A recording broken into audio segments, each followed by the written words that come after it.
everyone, and welcome to a very special edition of the Londonderry View. This will be our 79th episode, but this is the candidates' opportunity. It's about elections, what's happening in town with our town and school election on March 10th, right around the corner. And after Kristin Grages and I do a little bit of an introduction about the elections, then the candidates will be on later. So without further ado, we'll get started. Can't thank our Kristin Grages enough for her service to Londonderry. Grew up here, raising her family here, her beautiful family, 2 sons and her husband. But also she's been our supervisor of the checklist for how many years now? About 10 years now.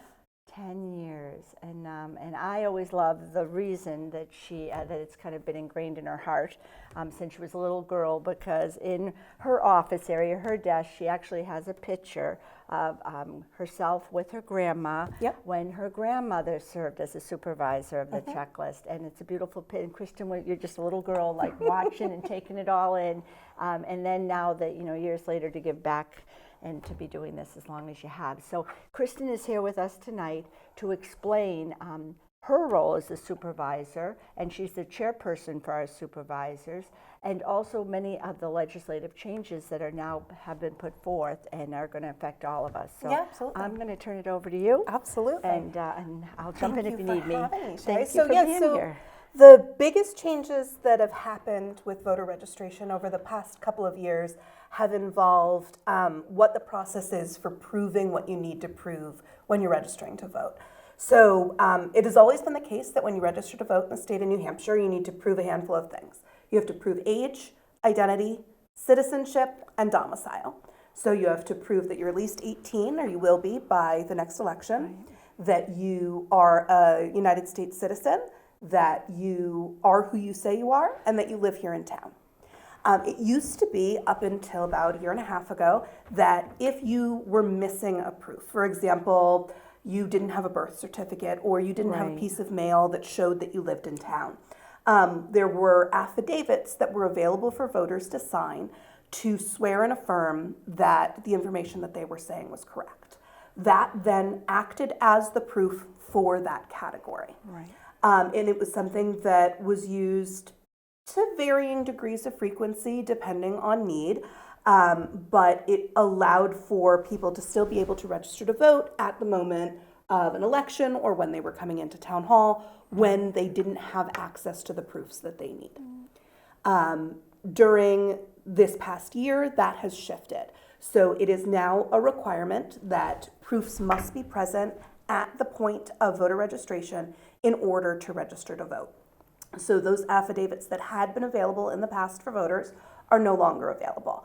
So what that means is if you do not have a birth certificate, passport, naturalization papers, marriage certificate, something to show that you're born in this country or a naturalized citizen thereof, you have to bring that with you when you're coming to register to vote. Or you'll be turned away. We don't want to say that, but we can't say it enough. It used to be in our office, and you trained all of our team so well that, I don't have my license. I don't have a birth certificate with me. No worries. Here, do you attest to this form? Fill it out. You're attesting to it legally. You sign it, and that was it. And then you went through the process, and you could do it for all those things, citizenship, ID. No longer, and it's not up to us. Correct, absolutely. It's a state law. And that's something that's really important to note for everyone who's coming to register to vote in town, whether it's Londonderry or otherwise.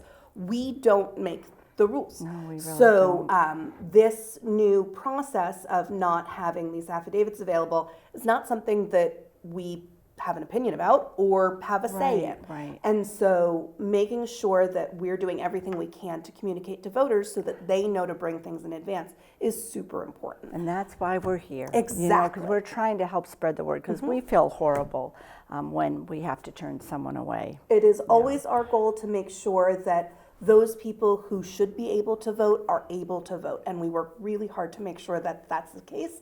And this is one of the ways we can do that. Absolutely. And then another important thing to note is when registering to vote, if you are someone who has changed your name since birth, there can be some complications around that now as well. So in the past, if I showed up to register to vote and I'm married and I've changed my name since birth, If I came in with my birth certificate that had my maiden name on it, obviously, but my driver's license has my married name and I'm registering under my married name, we could look at those proofs and using a reasonable assumption that it's the same first name, it's the same middle name, it's the same birth date. People don't generally walk around with other people's birth certificates. That there's a reasonable assumption that Kristen Marie Beltramini is the same as Kristin Marie Grages, and we can accept that birth certificate as proof of citizenship for me. Now, that's no longer the case. So it is a requirement of law that the name on your proofs must match each other. And so what that means is my birth certificate can no longer count towards my proof of citizenship because my birth certificate has my maiden name on it. My passport now has my married name on it, and so I'm all set there. Because my passport has my married name and my driver's license has my married name, those two match, perfect. So when folks are coming in to register to vote, they need to make sure that those proofs match. If, for example, you are someone who has changed your name due to marriage or divorce, and you haven't perhaps updated your passport since then, they're expensive. You have to make sure that you bring either your marriage license that shows that you changed your name or your divorce decree to show that you've changed your name as part of those proofs so that we can confirm that. Now, it is worth noting that for those folks who have registered in New Hampshire in the past. Oh, that's right, too. This is helpful. There is a way for us to confirm that you've registered as a New Hampshire resident in the past to vote. And if that's the case, we can use that previous registration as proof of citizenship.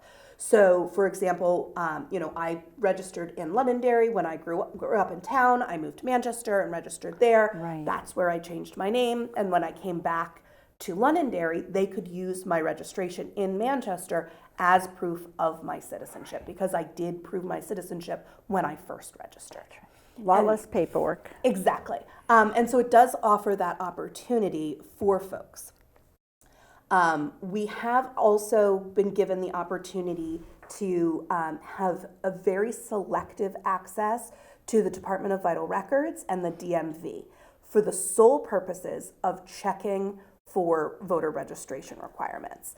And so if you come to the polls on election day or you come to town hall to register to vote and you do not have proofs with you, but you do have that proof available either through vital records, through a marriage license or a divorce decree, or you have proven citizenship when you got your driver's license, we do have that ability with a consent form from the voter to dig into those records and look that way as well. So the state has gone out of its way to provide as many opportunities as we can to help folks still register to vote and ensure that those folks who ought to be able to vote are getting the opportunity to vote. But we do want to make sure people are bringing in as much as they possibly can.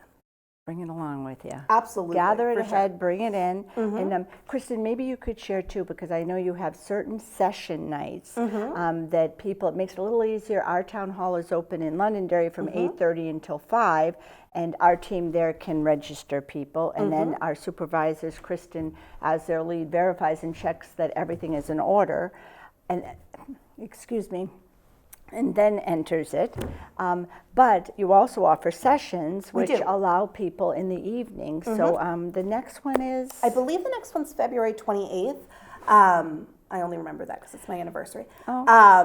And so that's the last day that people will be able to register to vote ahead of the election. So prior to every election, voter registration closes for about 10 days.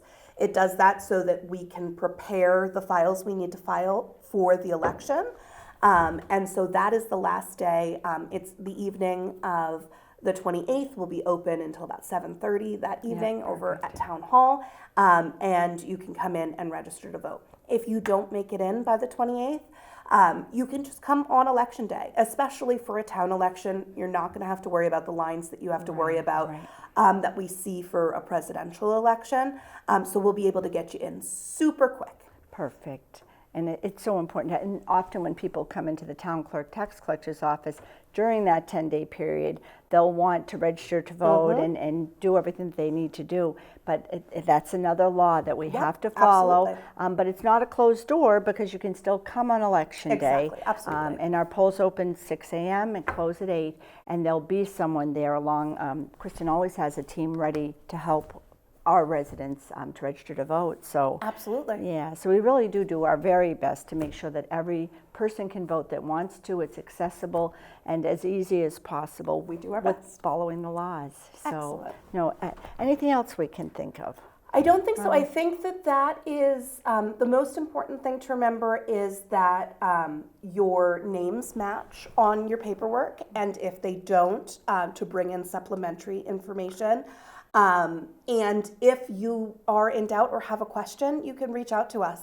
Our website, Must be something in here. Our email and our phone is right on the town website, Right. and we're happy to answer any questions. If you're not sure if something qualifies for a proof, you can send me a note and we'll let you know. And if you have the ability to come before Election Day, it's always best. That way you don't have to turn around and come back if something's missing. Which is, that's, and of course you mentioned the website. Our town website is a phenomenal resource for so many different things that you might need to look up. Right now there's a list of the people that are running for the candidates, their positions are there, information about the polling places, and any other town service that you need. It's a good thing to get familiar with and have a little fun looking around. But emails are there. You can always call our clerk's office and just ask any one of the clerks who you just tell us who you need to talk to, and we'll get you to the right place, to whatever it happens to be, from your trash not being picked up to lost puppies or any of those things. So absolutely, lots of good people there to help and assist. So voter registration, vital part. It's going to lead us into our candidate show, and then just a couple other things that Kristine and I wanted to share about the upcoming election. Every vote is so important, and that's the big reason we're here, because we want to ensure and we want to ask all of you that are watching to help us to spread the word about this information, but also about the town election, March 10th, 6 in the morning until 8 p.m. People need to come out and vote. And it's so important, because every vote in New Hampshire, I will always say, we do it the very best. And in Londonderry, we have an incredible election team. Absolutely. That really work together to ensure that every voter and every vote is handled and with respect, dignity, and counted, which is is why we do this.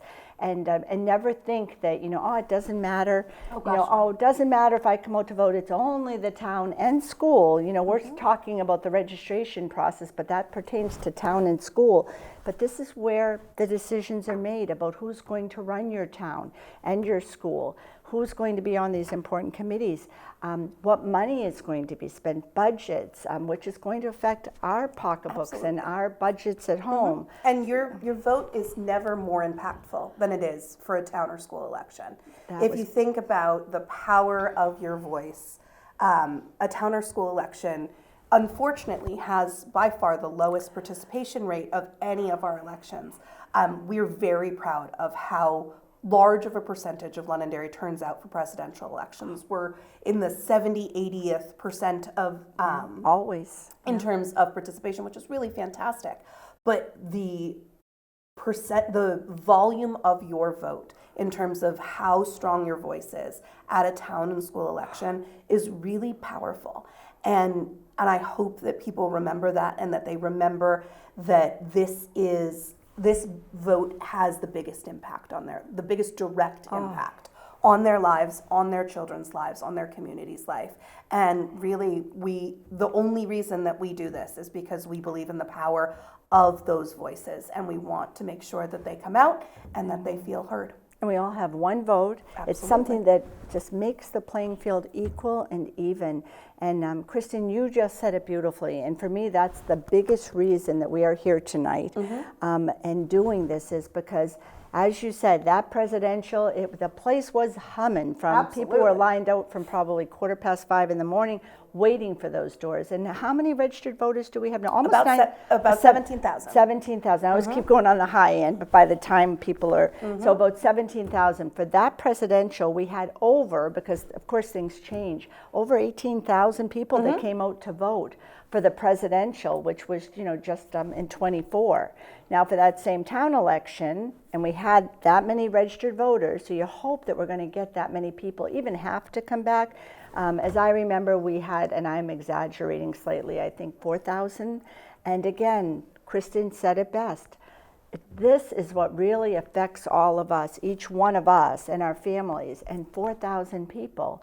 And I know when John and I were young, young family in town, maybe it was a nice day out on election day, maybe this, maybe that, maybe it was a lousy day, and you think, oh, you know what, things are going okay, they're going to do great, I'll vote next year.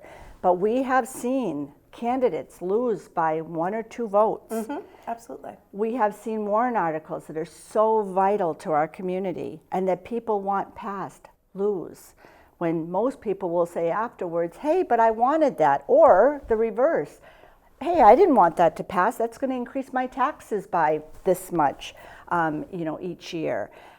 But you have to vote. And you not only have to vote, but we're asking you to please get your neighbors, get your family members, scream it from the mountains if you have to. Social media, I'm not the best at it, but I can sure hit Facebook, Insta, this and that, and but please help us, because we can't do this alone, and we're all in it together, and every vote is so important. So help us. If you have any questions, that was our biggest message, along with voter registration. And I guess our moderator, Jonathan Kipp, phenomenal moderator, very involved within the state, and he stresses all of these things that we're mentioning along with us, but he also just wanted us to reiterate that bring that driver's license, that driver's license, because times have changed, and it's no longer, some of you might remember me over there, oh, I don't have my license, I left it here, I left it there. Oh, no problem, come over to the CVA area, and I'd take your picture with an old Polaroid camera, basically, that the state provided, and here's your picture, and then you'd bring it over to where you would check in. That can no longer and will not be happening anymore. So you're gonna have to have that ID. So before you leave the house, make sure you have it. And it's important. Absolutely. So yeah, but that's another big thing we wanted to stress. Oh, the other thing, this year, we just finished up with the creation of the ballot. Your town ballot will be 4 pages back and front, 28, maybe 29, 28 warrant articles, and the candidates, of course. The school, I believe they have 14. I could be slightly off, but I know they're 3 pages, and a great school team working on it. Can't thank them enough. But that's 7 pages back and front, and a lot of reading. So come prepared. Don't plan to just rush in and rush out, because bring your readers. Bring your readers, absolutely, because you're going to be there a while. And again, kind of like if you're a Patriots fan and you go to that sporting event when you can. This is not something we get to do all the time. So plan for it, make time. If there's a little bit, goodness, it'd be nice to have a little traffic on our town election coming in. It's a special occasion, so plan for it, allow time, and then when you get in there, take the time to go through each one. Now, you don't want to see them for the first time there if you can prevent it. We'll have them up on our website, of course. They'll be around the library. They'll be in local newspapers, most likely. They're posted different places. You can come into the town hall, and we have different locations where you're welcome to sit and take your time. If you'd like a sample ballot, we will provide those for you, because it's a lot. It really is. But this is one of those times with your candidates, too. Know who you're voting for. Absolutely. Google them. Find out. We all can say certain things, but is it true? Is it behind them? Can you really check into it and talk to other people too? And my hat goes off to all of those wonderful people that are running. no matter who you're voting for, because it's tough. And we know because our positions are elected, so it's not like we know, it's a 3-year position for me as the town clerk, 6 years for Kristine. So throwing your hat in the ring, it's a wonderful experience, but it's a difficult, heart-wrenching, because you're passionate about it. So to all the candidates that did this time, we thank you for being willing to serve. We wish you luck, and that is really the reason that now we're going to do the show that's following, to give all those wonderful candidates that wanted to sign up a chance to share their story and to hopefully help you get to know them a little bit better, because that's tough. I hope you have some really great conversations with them. Me too. We're looking forward to it. So have we missed anything? No, I think the last thing to talk about is if you're not able to come on election day and you do need an absentee ballot, you can come into town hall starting now. The ballots aren't ready yet, but once they are ready, Sherry and her amazing team will send them out to you. The request forms are already in the office. So if you know that you're going to be out of town or that you're going to be unable to come in on election day, you have that opportunity to get the ballot either by mail if you request it now, or if you wait a couple weeks, you can, well, at this point, if you wait a week or two, you can come in and fill it out right in person at Town Hall and then hand it back and not have to worry about the postage. Thank goodness you mentioned that, because that is a big part of what we wanted to share. And with your absentee ballots now too, you're going to need to upload, if you do it online, or present it when you come into the office, your ID. So and it's all working together now, but you will need to provide an ID for that as well. If you are going to pull a form offline for an absentee ballot, please go to the website. We did have a couple instances where people just Googled it, which is a powerful tool, but unfortunately there's information out in Google that we can't take down. Of course. So there's an old ballot application from last year out there floating around, and it's out of our control. But if you submit that one, we have to send it back. Not a problem, but time is of the essence now, because hopefully our ballots will be in by the middle to end of next week, but then we have to turn them around and get them to you. And then you have to do your due diligence to mail them back, and that might mean overnighting if you have to, depending on, once you get that ballot, fill it out quickly and then get it in the mail, and check with your post office. Locally, we're fine, of course, like if you're in New Hampshire, New England, hopefully, but if you're someone that's in Florida or, in Texas, somewhere else, the mail, you've got to be careful with that and allow extra time, or maybe certifying. But yes, absentee ballots, and there are reasons that you check off, as maybe it's you're caring for a child or an elderly parent, illness, travel, work. The state is very, very good about all the different possibilities, again, because they want everyone to have that opportunity to vote. And the other thing I wanted to stress, and you and I are big believers in this, your town and school election and your elected officials are nonpartisan.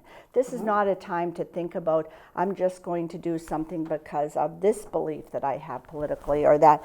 Look at the person, look at the warrant articles. This is what's best for your community, the town you live in, your small businesses. So this is a nonpartisan event, town and school. We are all in it together. And again, this is something that brings us together. So we're grateful for all of you to watch this, help us to spread the word. Kristine, what you do, go above and beyond all the time for this town. So can't thank you enough for giving up time to be here now too. I'm absolutely delighted to, Sherry. Thank you. I think we bounced well. I think we got it all. Fantastic. Yes, so thank you. We just have our sign that Carol in the office created for us. Your vote helps shape the future we all share. Your voice, your town. Please come out to vote. Town election March 10th, and you will see these all over. So I guess we'll say goodnight and we'll get ready for our first candidate. Fantastic. So thank you. Good evening, everyone, and we're back. The Londonderry View, and Erica Laue is wonderful and daring to be our first candidate to sign up and to be with us. So you're kind of our trial run. We're excited. I'm good at trial runs. Perfect. And Erica, we'd just like you to share with everyone and us, Carol and I, that why you have taken on the work and the devotion, of course, to the library and the community to run as a library trustee. And we thank you for being here too. So. Thank you so much for holding space for candidates to come and talk. I love that, and thank you for having me on, and I'm glad to be here.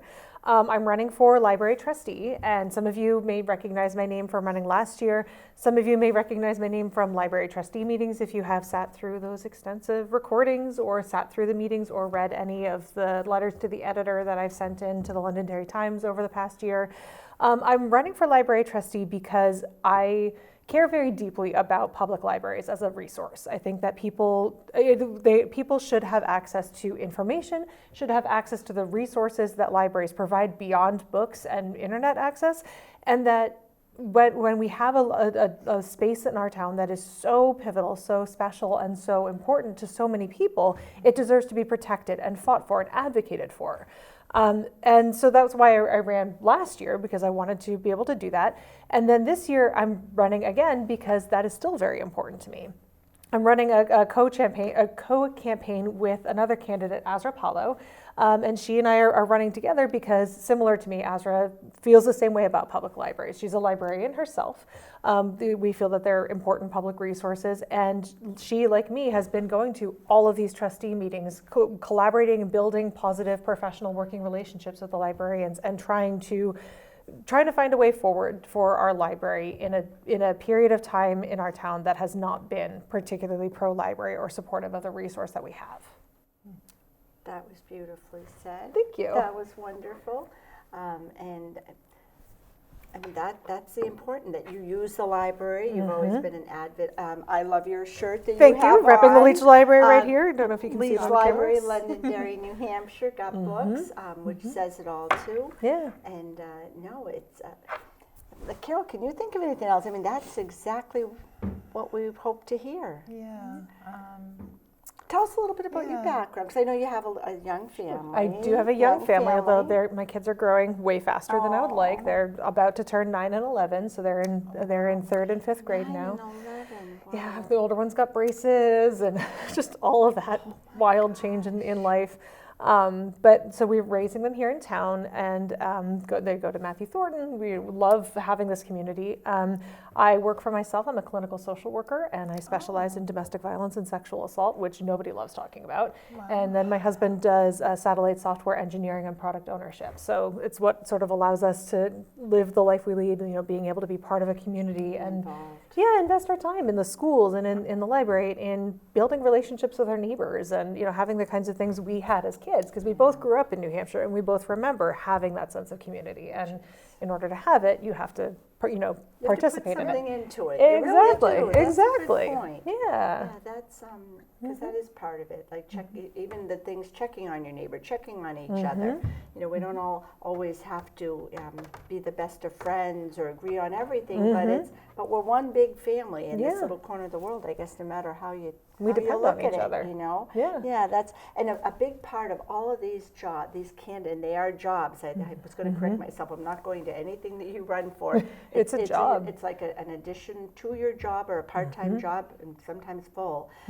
But you have to be willing to do your homework, and you have to be prepared when you go to these meetings. Absolutely. And in fairness to everyone too, you really have to know and understand what's being put forth, which is another big part of it. And I think sometimes people are surprised when they they get into become part of the role, because there is a lot involved. I can't think one position that's on our ballot that doesn't require homework, effort, cooperation. Yes. Listening. I mean, the listening is such a big part of it too. Absolutely. And when Azra and I were sort of building our visions for, what we want to be able to do as, if we get elected as trustees, what we would want to do, it's very easy over the past year. It's been easy to point out, well, here's what's wrong. The trustees are doing this wrong. They're doing that wrong. They're making this mistake. They're doing that mistake, which is true, but also really unfortunate to be focusing on the negative when what we want to do is create and build and do something good. So we were like, what's our positive vision? What do we want to do? And we want to make sure that the public coming to meetings is able to have their comment heard. So making sure there's a public comment section that accommodates the people who are present. Making sure that meetings are structured in such a way that they are efficient, that they are time sensitive, to all the people who are coming, because nobody wants to be out at midnight in the middle of the night. I'm turning 40 this year. Nobody wants to be out in the middle of the week. Like, I can't do that. Nobody can do that. Especially in this winter with below Exactly. zero. And, Yeah, so being able to structure that efficiency, talking about how we want to translate the relationships we've built with staff into a working relationship between trustees and the library, so that we can make sure that we continue to build forward the work that we want to be able to do. How we would like to take our library advocacy into like the budget season and the town meetings, and to my brain just went fuzzy, but the big Saturday. deliberative. Thank you. I knew there was a D word there. The deliberative, making sure that we're prepared for that kind of thing, so that we as trustees are representing the library to the best of our abilities there. So looking at what are the positive things we want to do, and that's really where we're coming up with. I love that idea too. So, and I'm just, Yeah. because I'm new to this, Yeah. just for the people out there that might not know, what is some of the biggest responsibilities as a library Very trustee? good question. That's an awesome question. Yeah, that is. Yeah, because a lot of people don't know that the job of the Library Board of Trustees is to oversee the work of the library director and the budget of the overall library, and sort of liaise between those two components and the rest of the town. So to make sure that money that is being allocated to the library, the funding that's there, is being budgeted out appropriately. And making sure that the director that you've hired and that you're working with is somebody who is implementing that effectively and well, and is collaborating with the Board of Trustees on a vision. And the director is really the one who's responsible for that, but the trustees, are supposed to be partners alongside that, and encouragement, and say, you want to do this, really cool program. You've got this idea for, bringing in a tortoise. We have Oscar the tortoise at the library. Yeah, who is safe and sound during the mold thing. I just want everybody to know Oscar is all set. He is not sitting. Where is Oscar now? He's at one of the staff's houses. Oh my gosh, I Yeah. forgot about Oscar. I know. That was one of my Oscar. first questions, though, when we learned about the mold, is where's Oscar? Is he okay? Oh. But yeah, like the trustees hear those things and say, okay, how can we foster that? How can we facilitate that and support that? Or if we can't, why? Not looking at it and saying we don't want to or we don't care. It's we can't because, how can we find a middle ground? How can we find a way to work that together? But it's really facilitating the work of the librarians and the director to make sure all of that is feasible. Yeah. Yeah, that was a great question, Carol. Yeah, I love that question. Yeah, that's an excellent one. Yeah. Yeah, because it's tricky to understand the roles. I think others that are like trustee of the trust fund, who will have, but those are hard to understand. So that was a great explanation. Thank you. And the idea of going before the council more, and the budget committee, and already such a presence, our library, for all the positive things, and out into and some maybe even somehow linking businesses and all that with it. That was well, Erica, if you'd like to share a Facebook page, a number, email, any way that our viewers can reach you too. Absolutely. So we'll be sharing a Facebook page fairly soon, sometime over this weekend, I expect, with our campaign information on it. We have signs on order from a local business, which I'm very excited about. So when those are out, those will be available for people to post to be able to support our candidacy.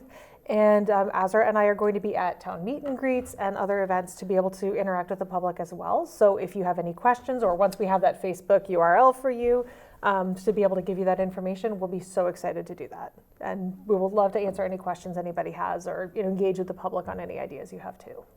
That's great. Thank you. Well, thank you so much for being with us. Yeah, thank you so much for having me. And please, everybody, make sure you get out and vote.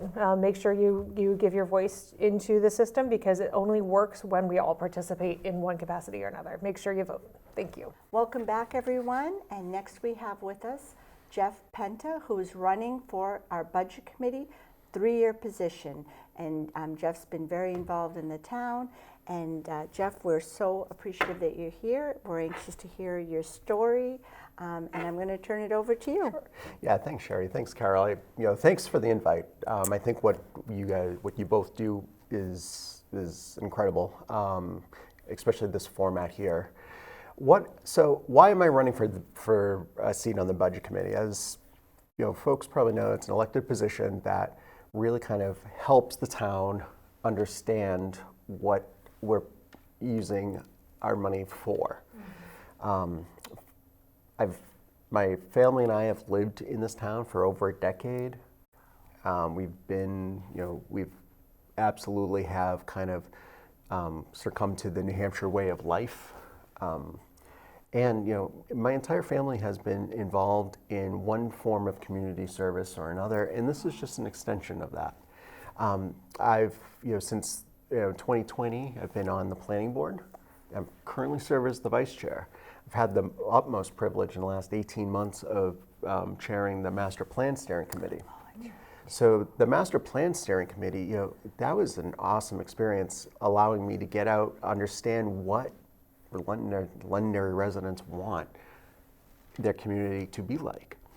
We take that report, we take that master plan document, and we leverage it and we plan, our community, our process, our processes, our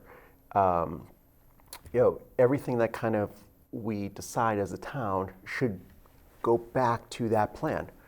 Me being part of the budget committee allows me to kind of ensure that it's resourced and that I'm working with the town, I'm working with the community to ensure that, hey, this is a priority for the town.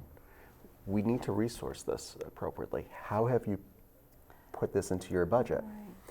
Right. So that was, that's kind of one of the main points that I really, want to, ensure that we continue to take that plan and grow from it. And move forward with it. And the master plan, does it span 10 years or 5 years? Yeah, so the master plan is it spans 10 years. It's a requirement in the state of New Hampshire. Every municipality needs a master plan for what we need to, for developments that we want to kind of work through, zoning amendments, anything that kind of goes along with that. A strong master plan provides us with that foundation to kind of drive ahead and make the necessary changes. So one of the reasons that I'm running is so I can make those and assist the town, assist committees, assist the budget committee with understanding kind of the importance of that and how you of get that there, document, right? how we get there. And now that you have it. Exactly. My entire career has been kind of working with how do I align priorities with the resources that are available. So that's kind of where I'm definitely where I take that strength and continue to leverage it. And now you can within apply it Londonderry. into the community Exactly. that you love. And Exactly. I was just going to say, what's a little bit of your background? Sure. Yeah. No, I've like I mentioned, predominantly worked in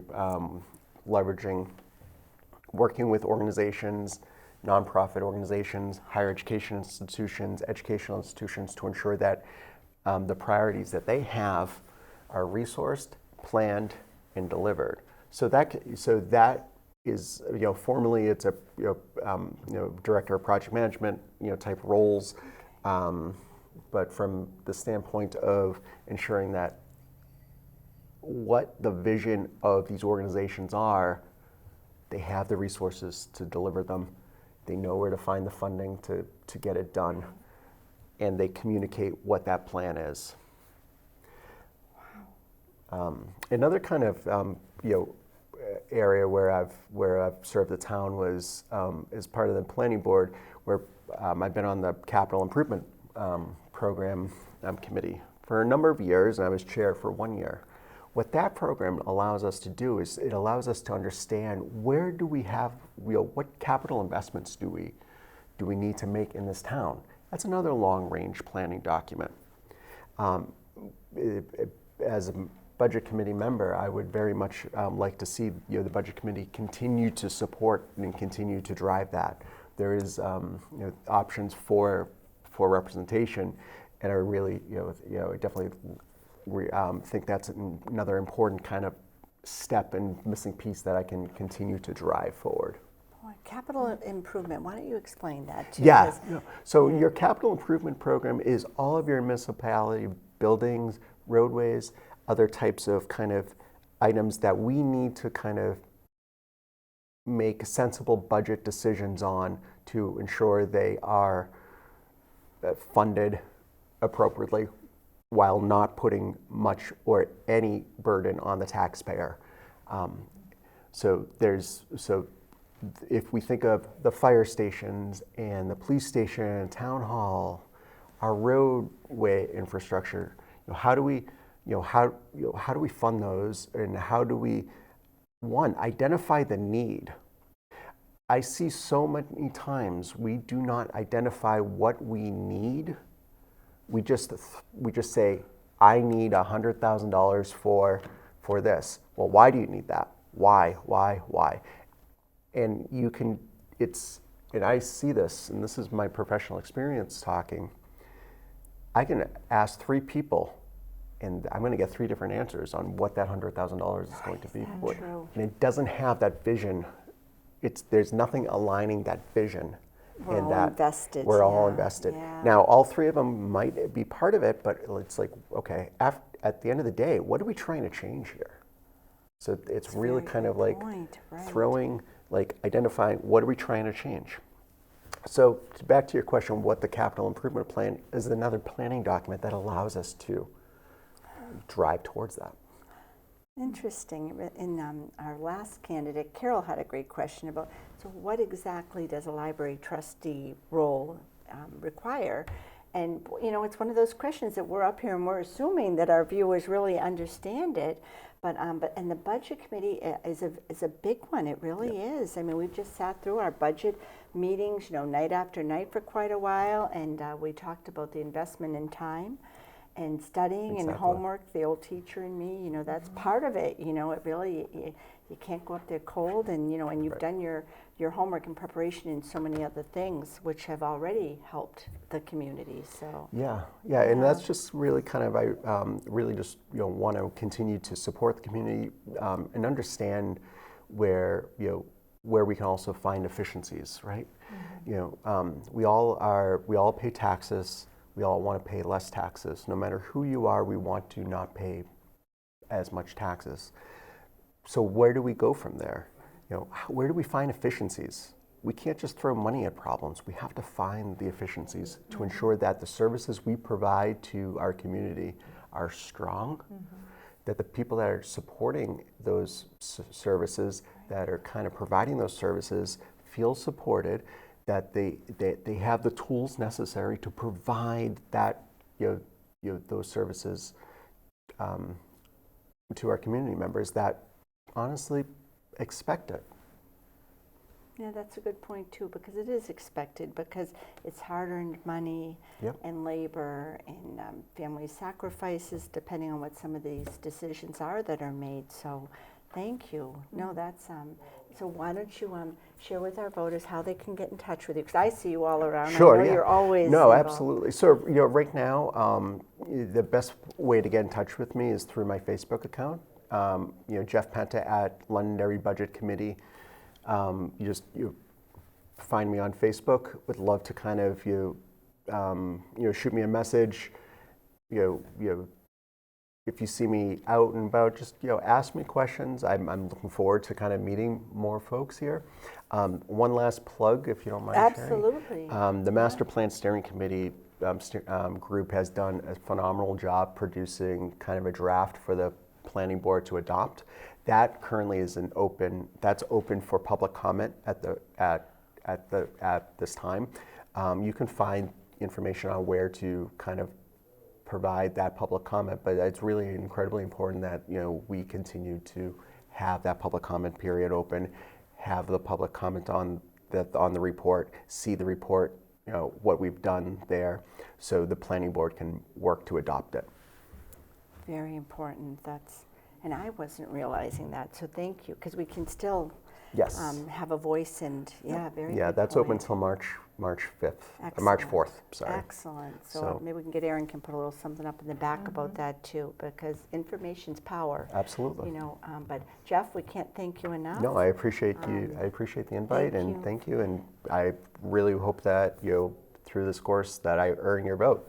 And I really looking forward to serving the town, with any talents that I have. Thank you, Jeff. And next we have with us our candidate for Library Trustee, Don Sommese, and he's lived in the community for years. Wonderful daughter, Leah, that went to the schools here. And Don, thank you for being on the Londonderry View. Oh, before, we did want to mention, our Deb DeRoches would be here with us, but she has, like so many people, has been out sick for a couple days, so we miss her. And Carol and I are trying to, keep the view going here for our candidates. So, Don, thank you again for being here with us. We really appreciate it. So My pleasure. Thank you for the opportunity, Sherry and you. Carol. Yeah, Thank you're you. welcome. Yeah, so tell us a little bit about why you decided to run, your life in the community that we Sure. all love, whatever you'd like to share. Sure. So, again, my name is Don Sommese, and I've been a resident of Londonderry for about 40 years now. Wow. Yeah, about 40 years. And just a little background, I was born and raised in a city in northern New Jersey, Passaic. I don't know if you're familiar with it. No, but John's from the Rivervale, which is closer to Okay. the Tappan Zee Bridge. And we've known each other for years. Well, I did not know that. You'll probably capture the New York accent occasionally. Well, that I didn't realize that. Boy. So Passaic is an interesting city. For those people that enjoy watching some of the old TV shows, F Troop, does that come to mind? My goodness. I know some of our folks may not You're know too that young. show. F Troop Troop, and MASH, which was a popular show. Yes, Alan Alden. So the actor that played Corporal Agarn in F Troop is from Passaic, and Loretta Swit, who played Hot Lips Hooligan from MASH, is from my hometown. So That's. Who would have guessed? you never know. Now I have to look at a map to see exactly where it's located in New Jersey. And the actor that played Larry Storch in F Troop, his brother was our family dentist, Dr. Storch. I don't even know his first name, but I know him as Dr. Storch. Can you imagine, So it was right? pretty cool. Oh, so then how did you leave? What was the name of the city again? Passaic. Passaic. How Yeah. did you? What caused you to leave Passaic? Yeah, so it's interesting. Acting. You decided you were going to pursue acting. No, that's in the future.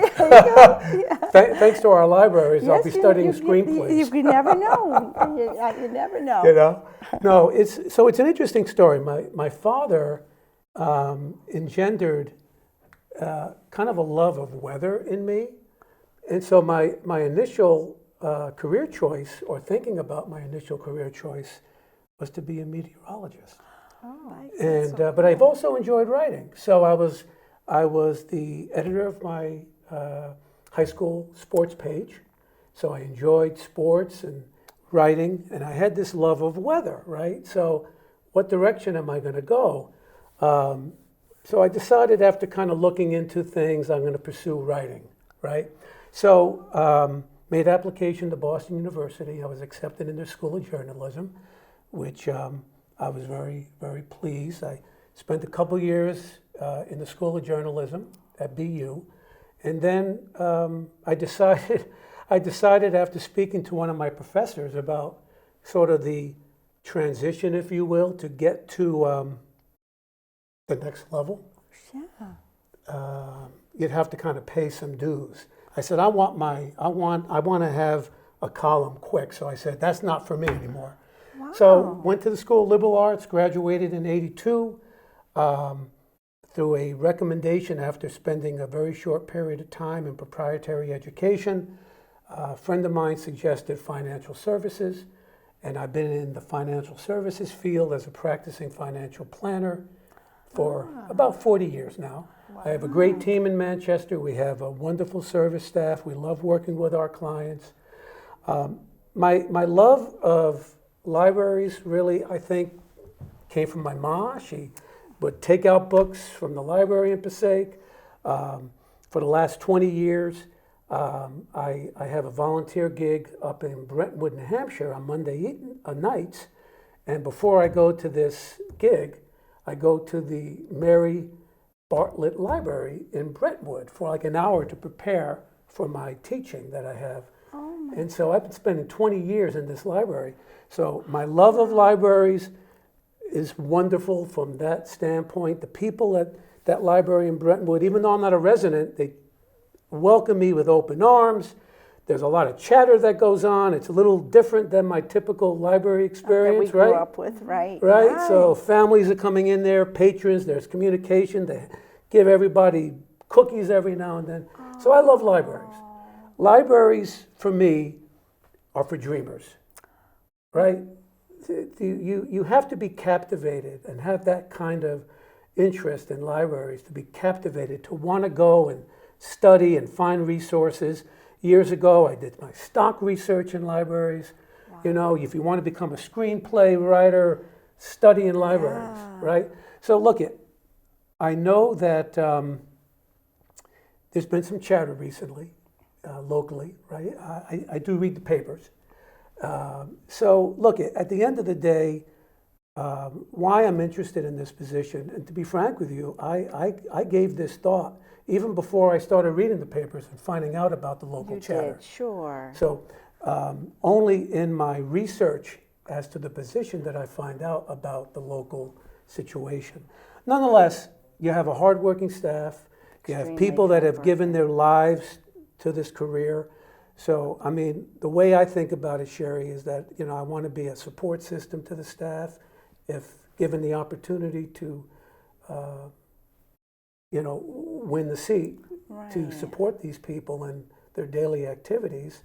And look, frankly, you know, we could work as a team to try to be unifiers, you know, in a situation that at present seems like it may be problematic, right? But if we look past the situation and kind of see clearly what the future is next year, our country is going to celebrate 250 years, right? This library or the new building is going to celebrate 30 years, right? I mean, I think it has its roots from the 1880s, small library room and so on. Exactly. Going So back, we got big things coming on, and we have to avoid those sort of situations that will not elevate us. I mean, my experience in that library in Brentwood has really opened my eyes to what is possible.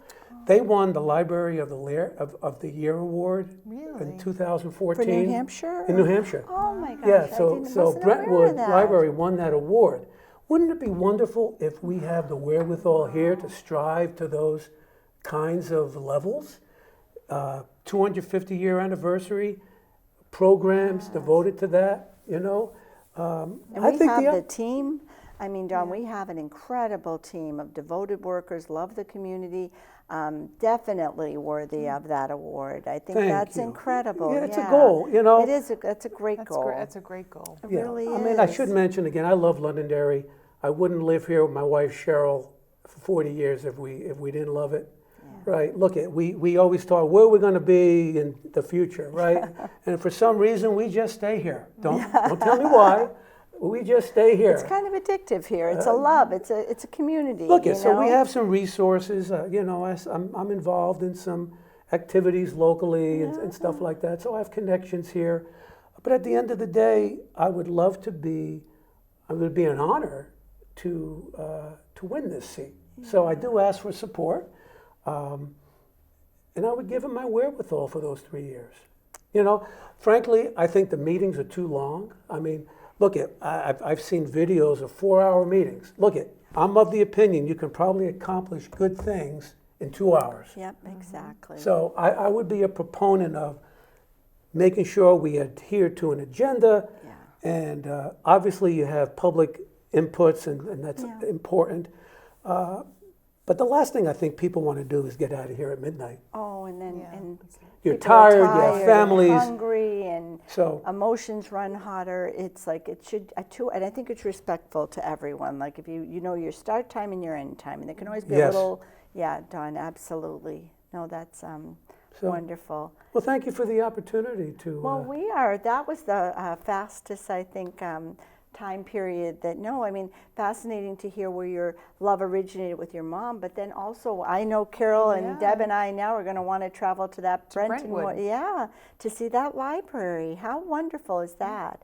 And they welcome you, so thank you for sharing the story of how you got here and why you're here and what your vision is too, But thank you. I think that covered it. Great. Thank you so much for the Thank opportunity. you. No, So Don nice to meet you. Sommese. Yeah, thank you, Don. Welcome, everyone, to the second night of our candidates tapings for our Londonderry and our town and school positions for our town election, March 10th coming up, and we ask all of you to please help us to spread the word. This is our second night of actually taping, and Debbie is back with us. Last night we might have seemed a little lost without her, but she's feeling better and we're happy she's here. So we have a very special candidate with us, our Bob Slater, who presently serves as a chairperson for our school board and has for the last 3 years. And he is running for his third term as a school board member. So Bob, we are happy to have you here with us tonight. Well, thank you for having me, ladies, and not always a pleasure. It's been a few years since I've been back, but To believe. glad to be back and thrilled about running for my third term here. So thank you for the invite. Thank you for being here.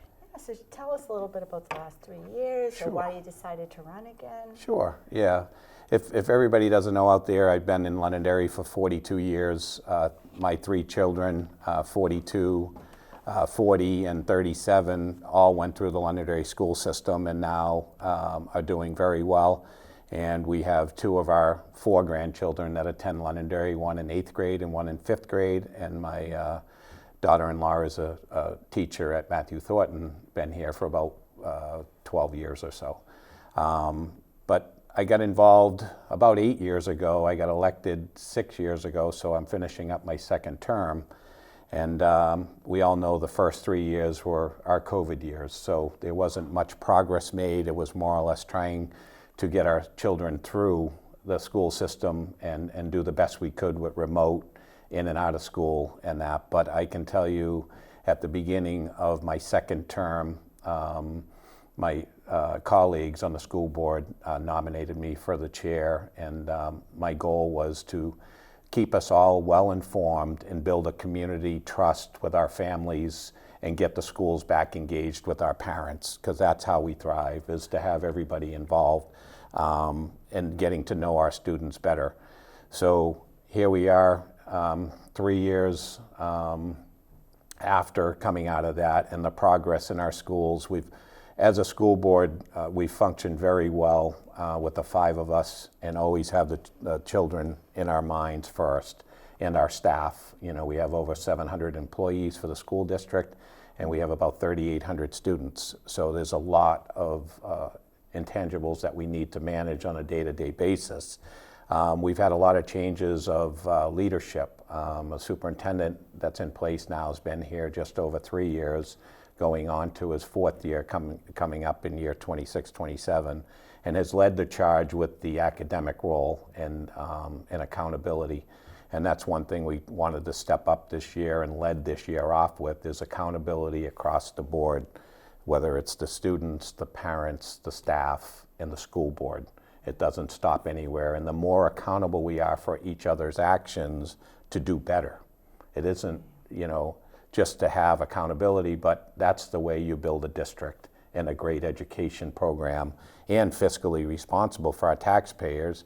As we know, school, the cost per student keeps rising because enrollment's going down.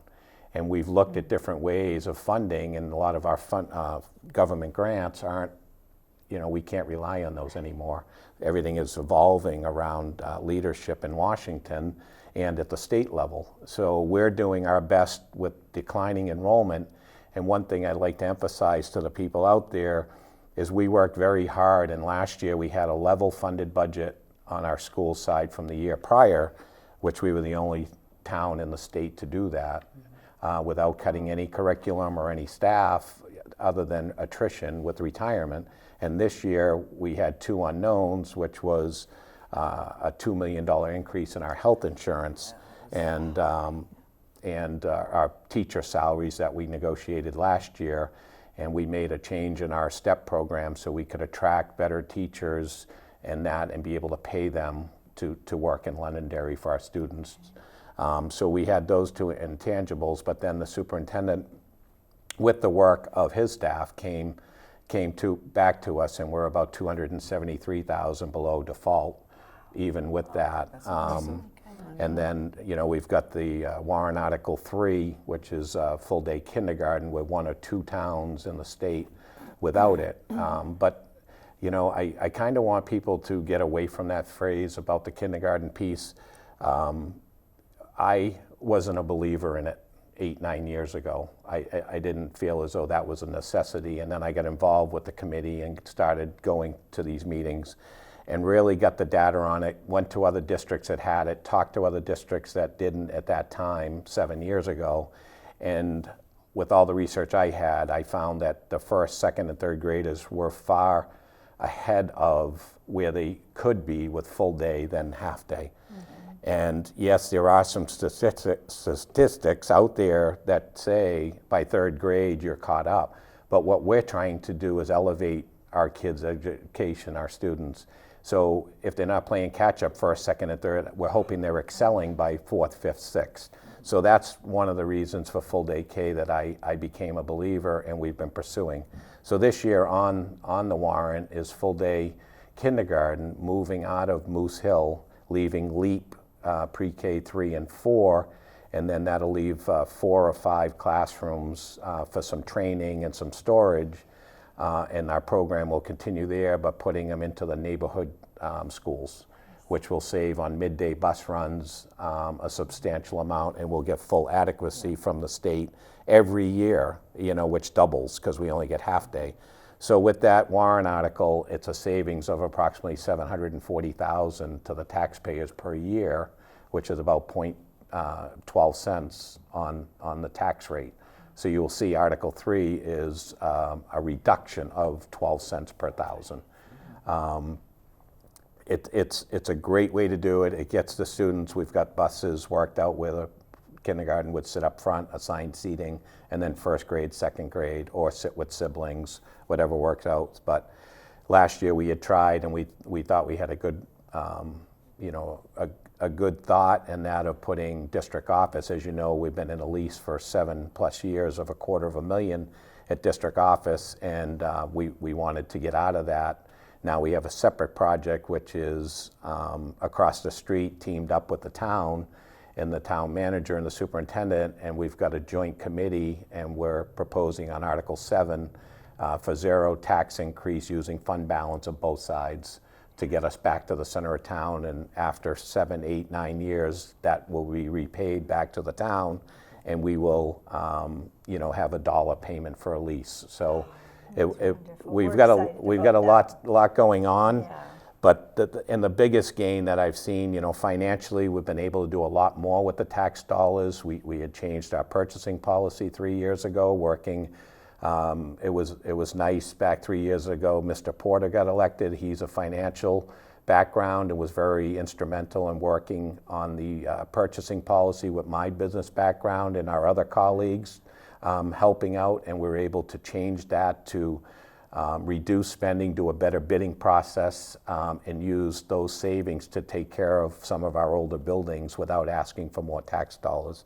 So we've done that. And our education piece, in the last 3 years, the increase that we did a nice demonstration, the superintendent did at the deliberative on Friday, and we're seeing increases of 10, 20, 30% in our grade point averages. We're running about 12 to 18% on an average over the state level at every grade level, and we're trying to get into that 80, 90% grade level again, where we used to be after COVID. So we've still got a lot of work to do. That's another reason I'd like to continue on here is the education piece. We've got the finances in good space, in a good position, but I'd really want to continue this with the education piece. And we've got an ELO program, extended learning opportunity. We started with the fire department, and we're looking to expand that with a new director full-time and open up opportunities for our middle school through high school.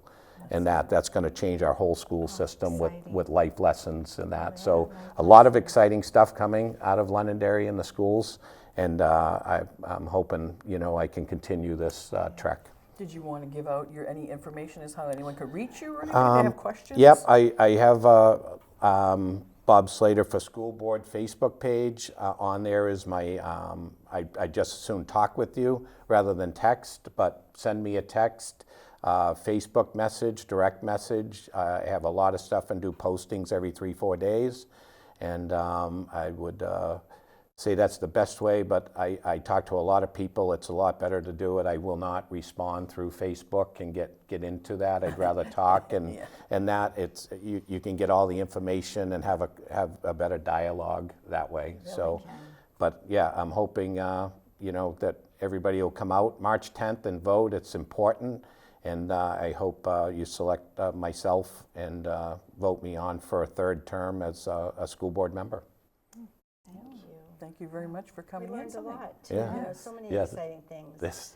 There's a lot in there in that, trying to cover the scope, but it's exciting, and my passion is because of the students, you know, giving them the best opportunity Always moving has been, forward. Bob, So, always has been. and that. We, can't thank you enough for your service. Yep. oh, thank you. very much. Yeah, incredible. So Thank you. Thank you for being with us. Sure. And, all right, thank you so much.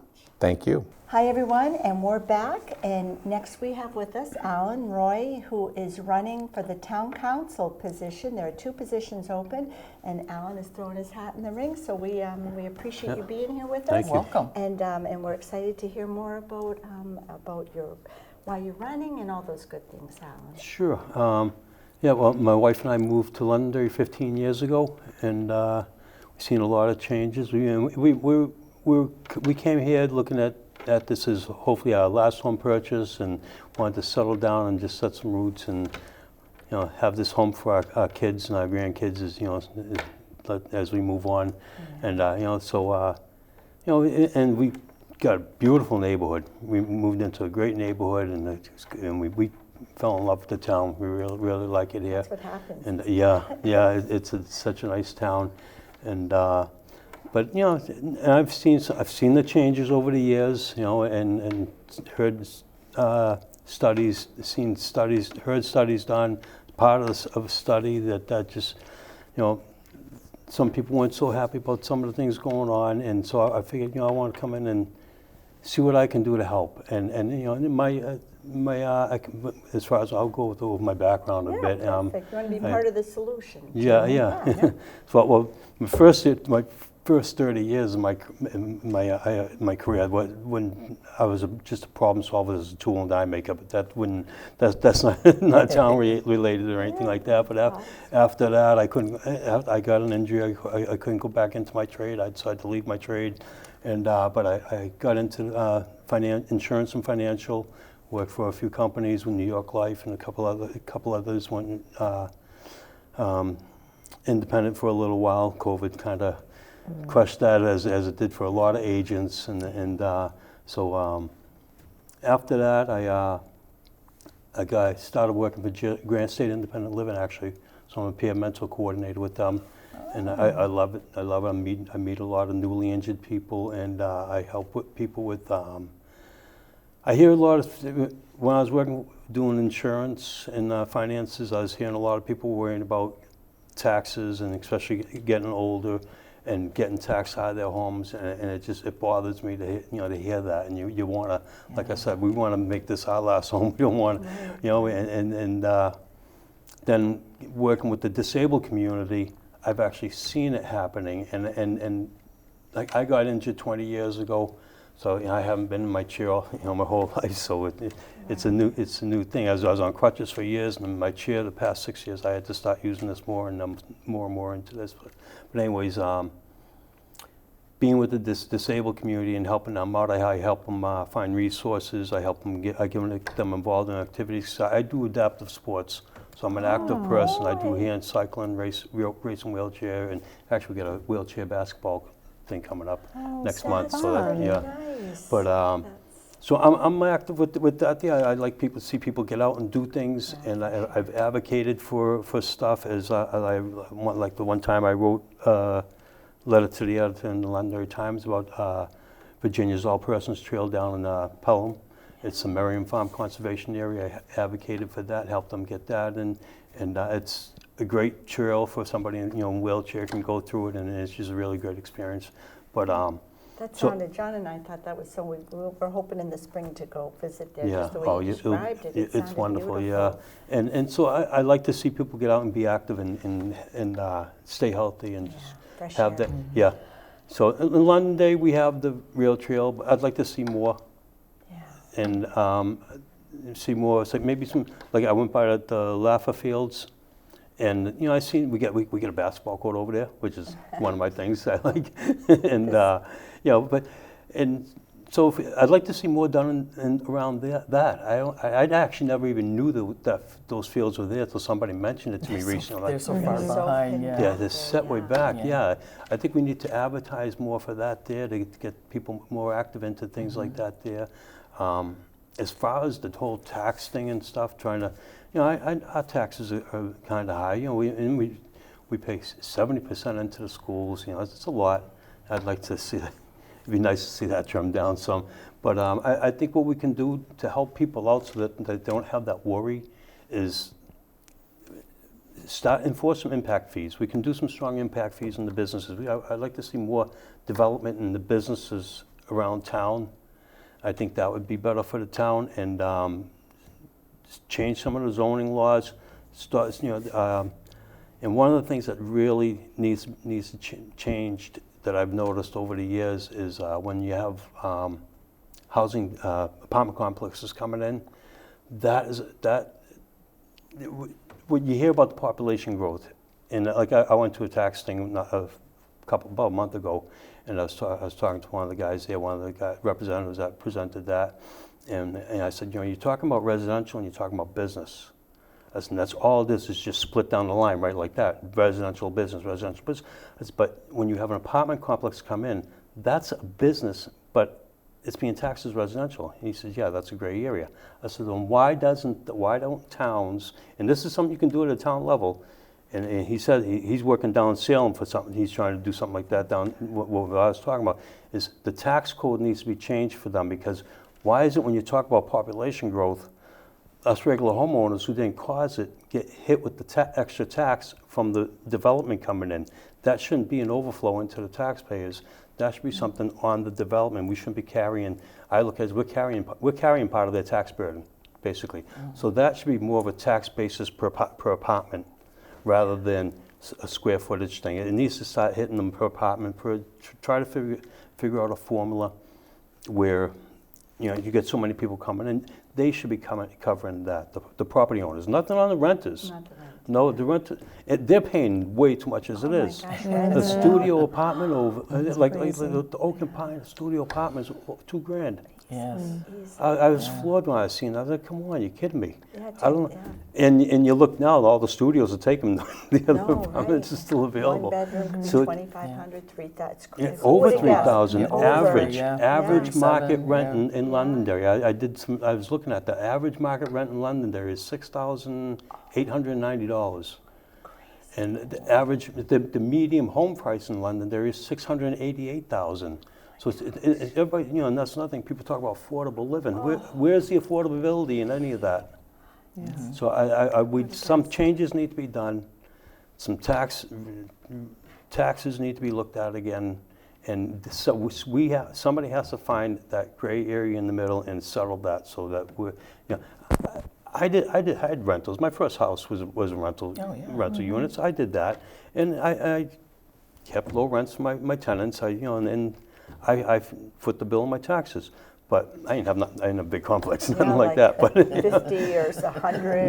No. I know people that have done that and that have those.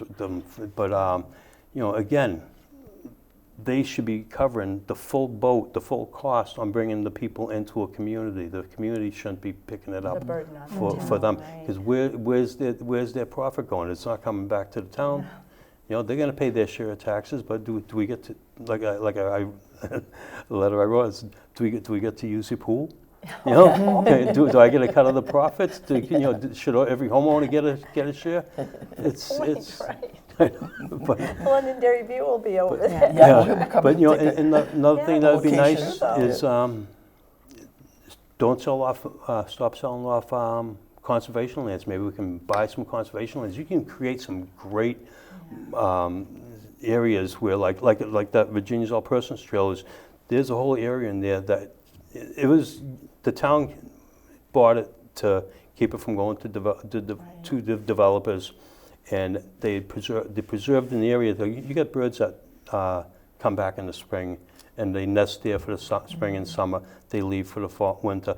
That's to keep the what was it, like the ecosystem Yeah, I think it is the, I know going. it's You know, agriculture, but I think it's the, yeah, it yeah. is. And you can have something like that, and you can have something where the community can still abut it, and another area for people to go, Yeah, for people to enjoy. Because you can enjoy seeing the animals, you can and stuff, you know, and it's just really nice and nice for a nice nature walk or a place to sit, or you know, put a little coffee shop in there or something. Oh, wouldn't that be nice? So you know, there's some different ideas that Londonderry Which could needs. bring the community together, too. Yeah, and I think what that would do is, if you're trying to attract business, it might bring the people that work in the businesses to the town. Because I know one of my a huge company I worked for while I was still in my trade, their headquarters was down in Connecticut, and they had big employee day. Everybody come down there.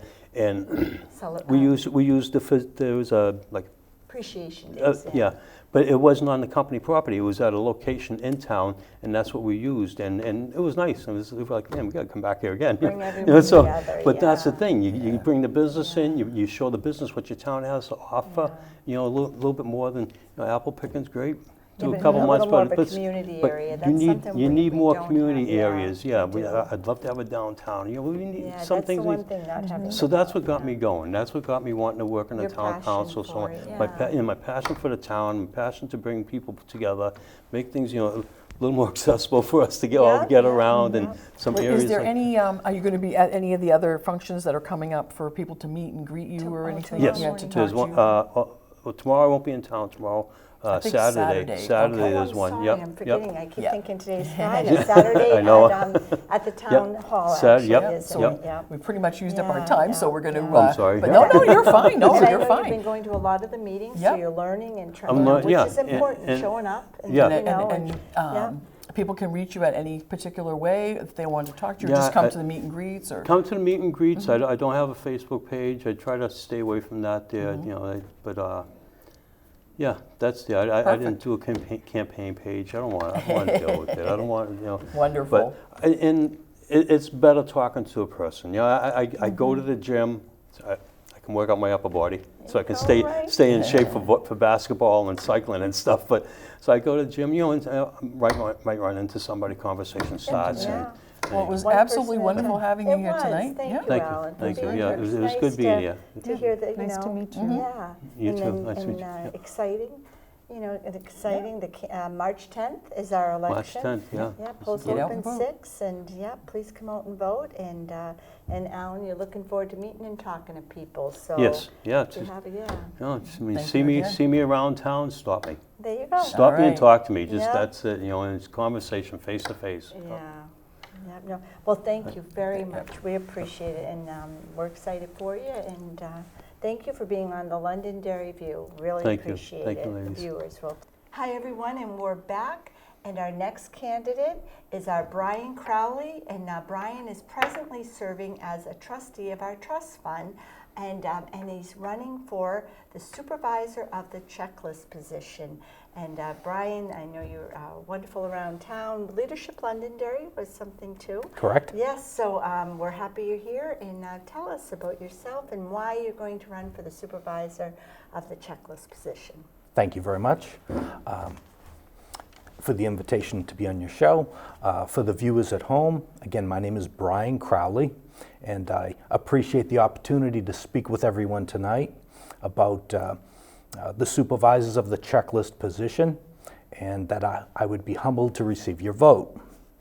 First of all, just maybe a quick explanation of the supervisors of the checklist, what it is and what it isn't.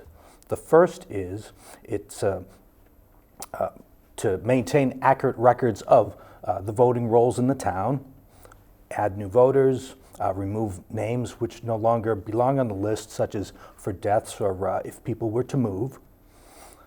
What it's not is this position does not create policy, but it rather implements policy created by the legislature. And currently in the news at the federal level, there is something called the SAVE Act. I believe today it was approved by the House. It'll move on to the Senate. A couple of the pieces of that SAVE Act reflect things that New Hampshire currently does, which is proof of identification and proof of citizenship.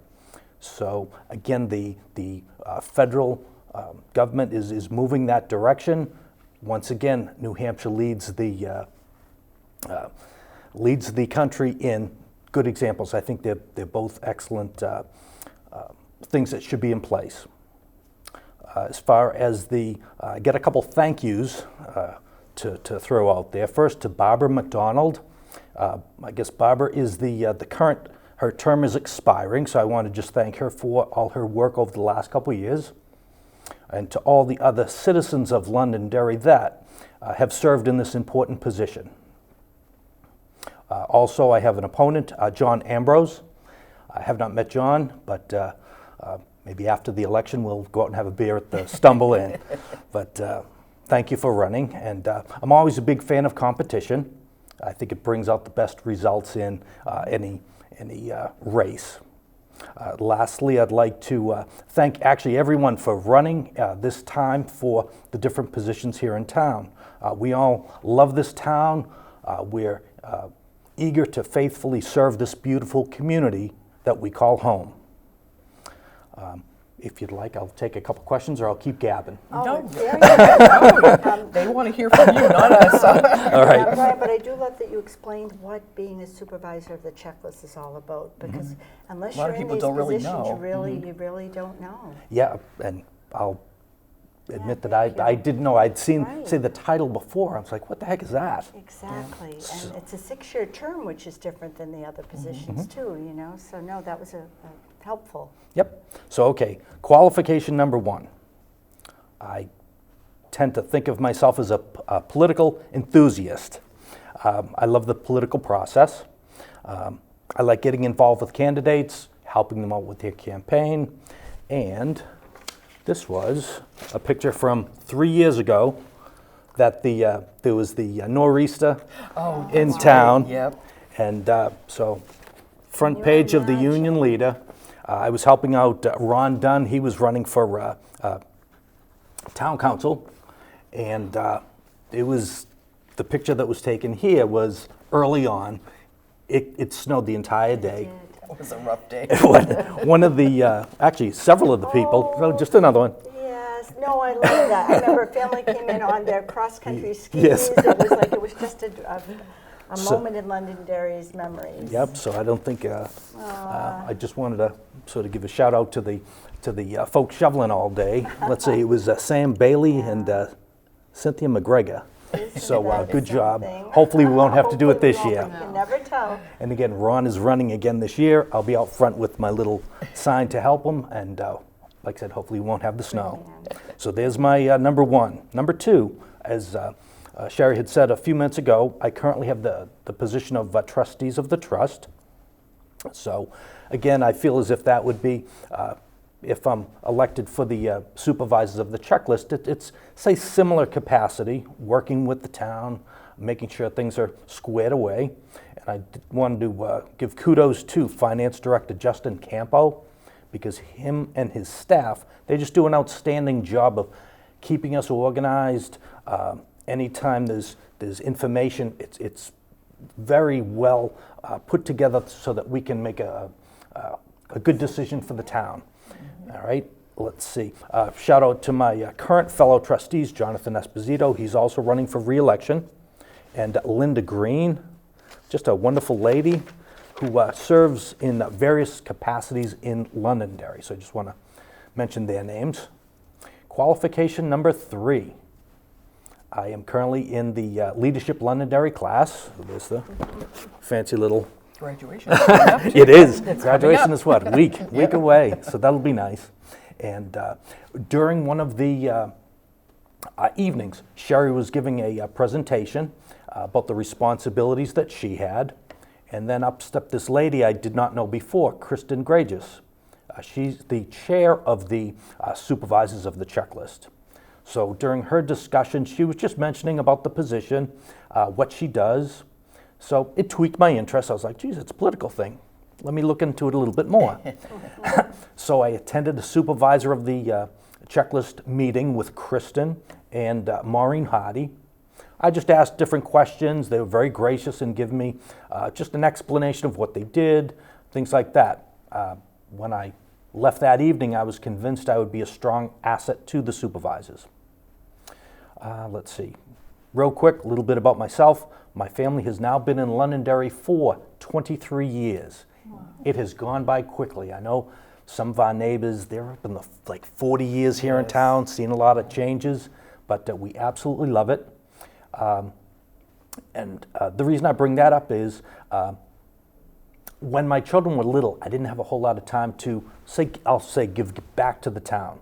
I helped a little bit with baseball coaching, a little bit with scouting, not a whole heck of a lot, but now that I have a little bit more time, I figured this type of position would be a good fit for me, and so I'm just pleased that I have the opportunity to give something back to the town. That's really nice. Yep.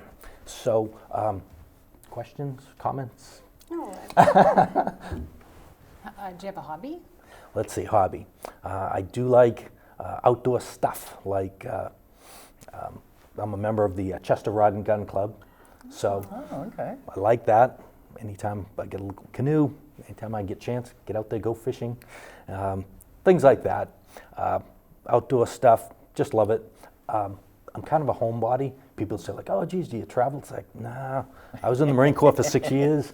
I traveled a whole bunch, and I kind of got it out of my system. I love, just hanging around here. I have a pool in the backyard. I'm all set. Yeah, you're that makes it nice. That, got my lawn. That makes it nice. I'm a happy camper doing that kind of stuff. John always says that this is where other people come to vacation, so why do we Absolutely. leave? have to go? Absolutely. Yeah, so it works good for me. That's really Have you, or I should say not have you, but will you be going to any of the, I think there's a few more meet and greets and things like that. Are you doing anything or any way that anyone could contact you if they have questions or anything? There is, I believe it is this Saturday at 9:30 at the Town Hall. Yeah. Mm-hmm. Yep, where it's a meet and greet. So I will be attending. Any questions, I'd be happy to speak with individuals. And let's see. I think that's all there. Are we doing good for You're doing time? great. Right, Yeah, you got- absolutely. okay, you got almost And I another think, minute left. yeah, there's a way for voters to reach out to you, get more information. Yep. I do have a Facebook page. It's Brian Crowley, LR5. So people are welcome to check that out. A little bit more about me, things like that.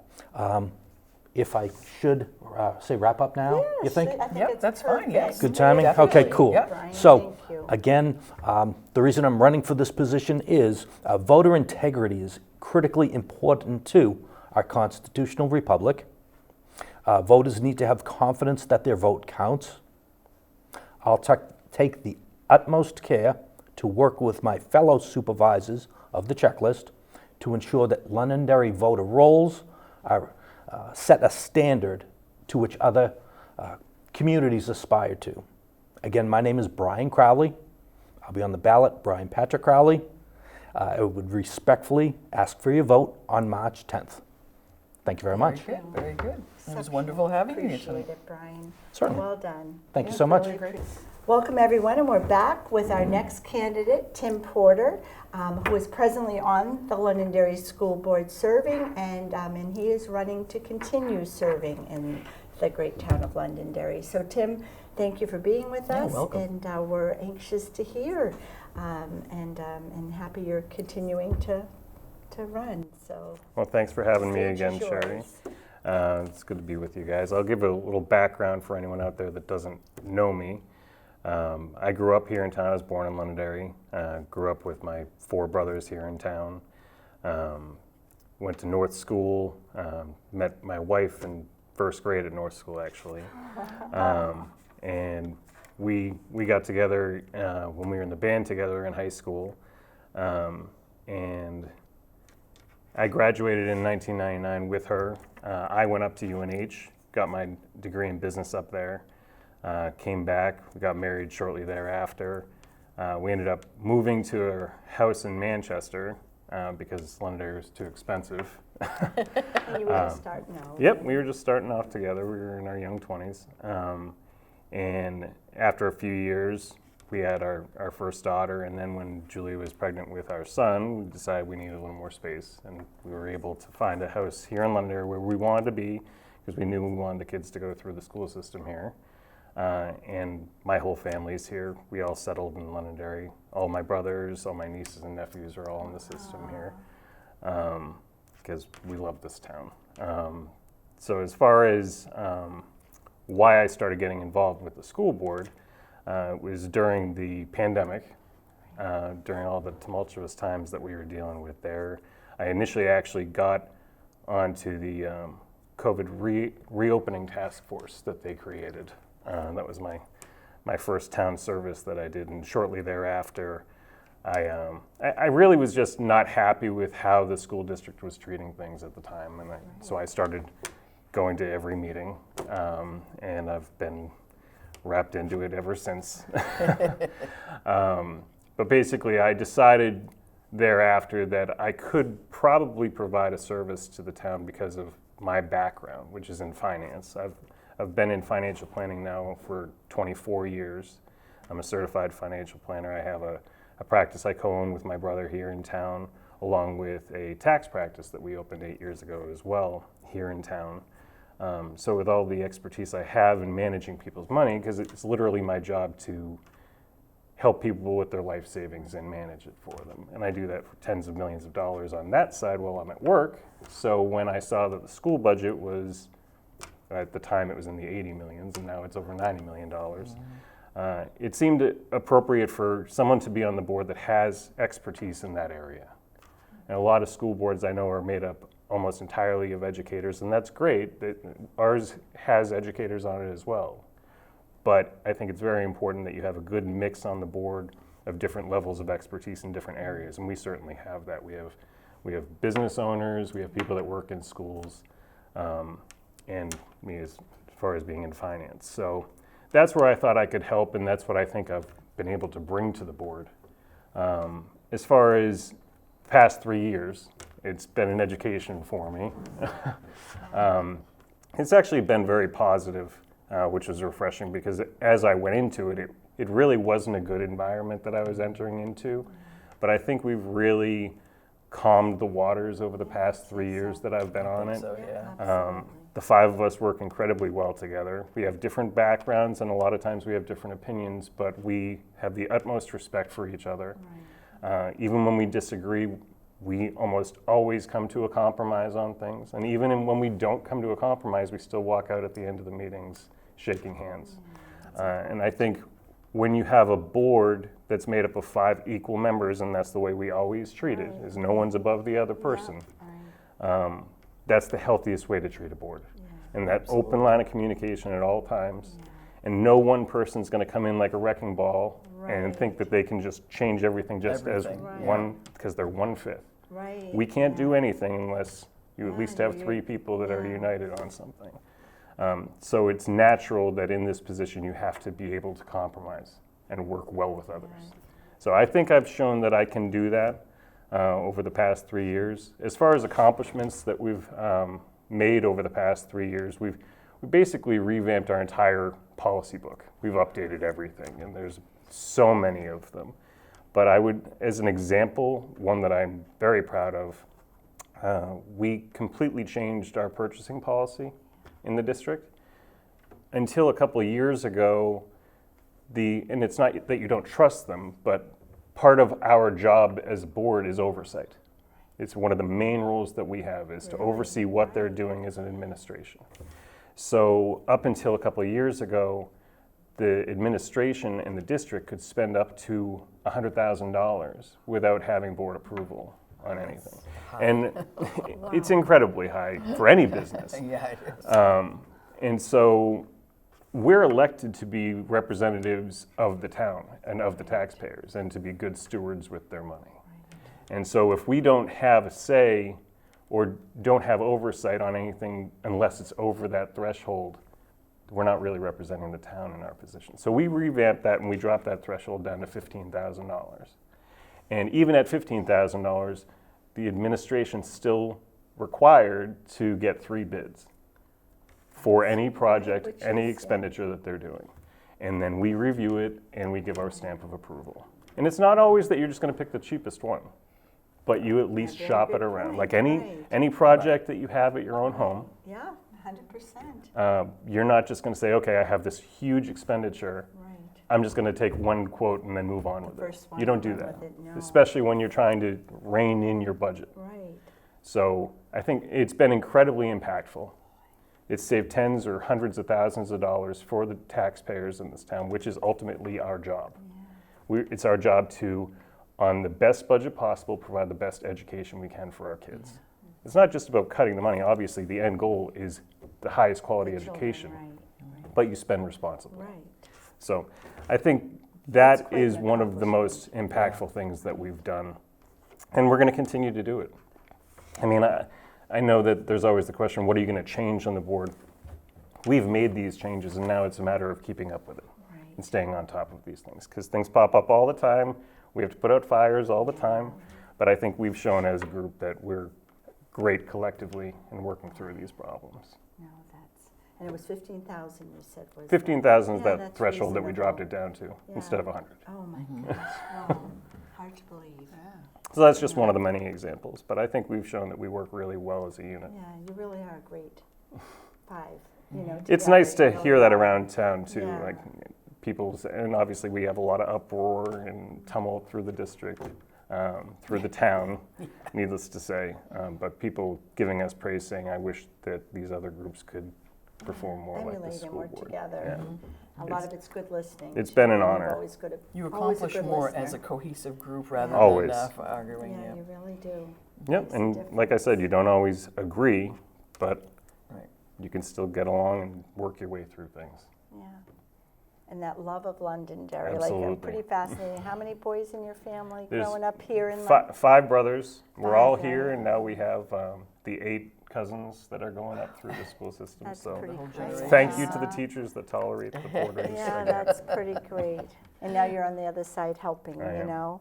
Yep, I Not try on as the much other as side, really united as a great, That's team right. together. Proud But- to be here. Yeah, that's really nice. We're happy you're here with us tonight, too. And thank you for all you've done. And I know you've been involved in many other things, too, other than just the school board, but and helped many people with your business. You I know, try, that, yes. And we're asking everybody, are you going to be at the next meet and greet on Saturday? Yes. Or is, okay, because we're letting people There's know no how other they way can I'd want to contact spend my you. Valentine's. Yeah, I'm sure your wife is Really yeah, me allowed. too, right? Yeah, So you'll be at the There you meet and go. greet. I will be and at the then meet is and there greet. any other way that anyone could contact you or anything if they had questions? yeah, I'm or- always happy for any. I put my cell phone number out there anytime someone wants to contact me. 603-548-6521. Just call me. Always make myself available there. I will not get back and forth on social media. I find it to be poison, but I am always out there. People reach out to me, email me at the school district address. I try to be as accessible as possible. You guys know that because I'm in the town hall all the time. Yeah, Just you stopping by are. to say hi. And great help to the Senior Resource Committee because we have a liaison. We have like Deb and I serve on that. And it makes a difference having someone from the town there and also someone from the school board, you Yeah. know, to offer suggestions and to listen to what our needs are. So, Absolutely. yeah. Well, we're running out of time, so I guess it's going to be thank you for Yeah. coming in and Please get out and telling vote on everybody. March 10th. I'd appreciate you re-electing me. Perfect. Welcome back. Here we are at the Londonderry View with our next candidate, Kristine Perez. And Kristine is running for our town council position, one of the 2 positions that's open. And we thank you for being here with us tonight, Kristine. We appreciate it. Welcome. And I know that our viewers will too. So share a little bit with us about the great things you've been doing at the state and, you know, and here in the town. Well, for those that don't know me, I'm Kristine Perez. I've lived in town in June. It'll be 18 years we've been here. But other than hiking the Rockies for 2 years, I've been in New Hampshire for 47 years. So, I'm a retired nurse, mostly intensive care. I retired from the recovery room. And I'm married, and I have 2 children, one that lives close by with my 3 grandchildren, so life is very good that way. I'm in my 2nd term as a state representative. I literally got put in by people in town, parents in town, asking me to run. And I've been very active in that. And before that, I was even active in going to town council meetings and school board meetings. So it's where I live. I want to know what's going on in the town. So I put in 6 bills this year. Every one of them asked for specifically by Londonderry residents. Tough to try to pass things in the second half of a session because if they have any money associated with them, they don't want you to do it. But it's been a lot of it. Tomorrow will be my 5th day at the State House. But running for town council is very important to me, and there's a lot of things I want to see move forward that I really would think impact. I've been looking at. I've watched the surveys. I've been the last one we did and this one that we did more recently. I listened to what people want. I've had people actually ask me to run, so that was nice. So it didn't have to just be out of the blue that I decided to do it. And also warrant articles that have gone on. And I'm very excited that we have now a town manager who has a lot of experience. And I think I want to be a voice for the people in town. I want to see things moving forward, consistently moving forward now. So that's it. I want to see strategies put into place. I want to see long-term goals put into place. For example, the water has been an issue for a long, long time. And we're so far behind Merrimack. I mean, Merrimack already has its own water system, but there's so much that can be done. We finally now have that pipe going down, but we also, our new town manager has put 12 more phases in for us to go with. And I can remember when I first became a town councilor member, I'm not a town councilor, I was a state representative. We all met with the then town manager, and I kept saying, well, where's the next phase? What's the next phase? But now we have 12 forward. We have the ability to get money from the state to help people with their water. If you bring the pipe to your end of your driveway, now we can, they can get money from the state up to $10,000, and then the town is talking about, well, maybe we can, start a loan for them, and then the loan would go with the house, so you wouldn't have to worry about it if you moved. So the water is a big thing. The other big thing I've heard from people is the traffic. Yeah. It's crazy. I'll give you an example. If you're going towards 93 on 102, Gilchrist Road, okay? Gilchrist Road, in 1 mile, they're putting 180 units. And those units aren't even done yet, and the traffic is horrible going down to South Road or coming out. And, we had just widened the road when that went into effect, when they were talking about that. And I called the state and said, well, they said, oh, a traffic study's been done. I don't know when they did it. Did they do it at 2 o'clock in the morning? So that's another thing. I think the town really needs to take over the traffic studies, and the town do the traffic studies, but have the developers have to pay for it, But we need to do it because that's a mess. I know there's the town manager put into a new group. I forget what he calls it, traffic, blah, blah, blah, something or the other. And they've already identified 47 different intersections that are either unsafe or congested, and they're moving forward with a strategy. I want to work on these things. I want to keep these things coming forward. I want to, make sure they get done. Everyone knows that I've been very upset that we haven't had the impact fees. We had them for years. They helped build an addition to the high school, according to Betsy McKinney. I think she had put that in the paper. And then we made a mistake. And I understand that. And I don't know if we got sued or just had to pay it back, but it cost the town money. But I've never understood why for the past 11 years we didn't just learn from our mistake and move on. We could have had hundreds of thousands of dollars in impact fees and to help with a lot of the things that we need. They just passed last year at the state that you can use impact fees to build a DPW building. Well, isn't that one of the things we need? So, and that's one of the things people have been saying in these surveys. We need to have impact fees and that type of thing. I have found out that we have a lot of things that we have been totally out of code, out of what should have been done, out of the laws in the town, and those are being corrected. I want to work on making sure that we definitely are within what we're supposed to be doing as a town. There's a lot that I really want to work with the town manager, with the other town councilors, and get these things done. I really want to see strategies. A big thing I'd like to see is the ability for people who can't make it to meetings. I mean, you're only in front of your town council twice a month, right? For a lot of hours sometimes, but twice a month. Yeah.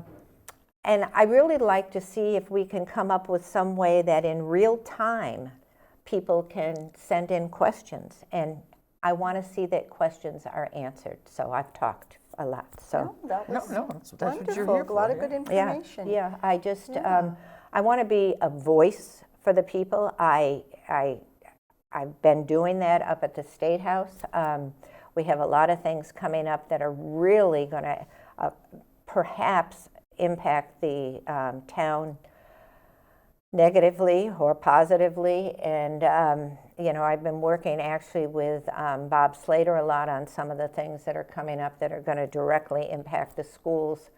I have no problem with saying, like when I put in the warrant article for the school, for the cap, when they turned it into a study, that was the best thing that has happened, because I've been able to use that and turn around my whole position on that. So, my hands, I'm Italian. No, no. Questions? Well done.